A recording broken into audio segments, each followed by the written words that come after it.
Glejte, ko sem prišel tukaj dol, tako kot je že prej gospod Peterle dejal, sem prvikrat videl slovensko zastavo brez zvezde po dolgem času, po pol stoletja, tako rekoč, in sem tega silno vesel. Tako kot smo pred enim letom za 25-letnico praznovali ta dan prvih svobodnih volitev, sem dejal, da sta v slovenski zgodovini dve svetni nedelji silno pomemben datum. Prva, tista leta 1941, ko je bil začetek slovenske apokalipse, in druga, leta 90, začetek kot zarja svobode. Te volitve so bile znanilke svobode. Mi sploh, vsaj zase lahko rečem, nismo dvomili v zmago novih demokratičnih sil. In to je bil začetek nove dobe.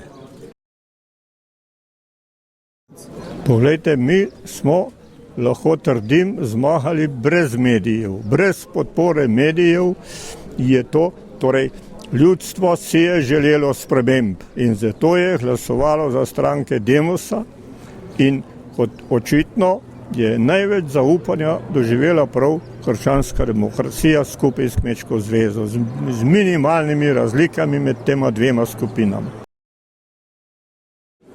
Takole bom rekel, začnemo z letom 92.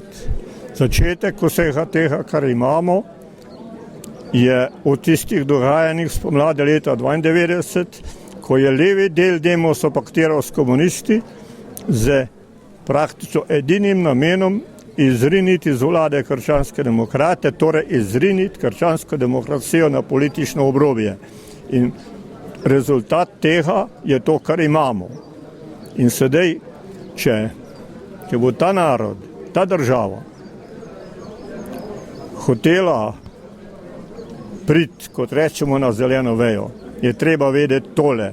Hiša se ne zida na pesek, pač pa na trdne temelje. Ko bodo vedeli, kaj so trdni temelji, potem bomo pa lahko pričeli graditi trdno hišo, našo slovensko domačijo.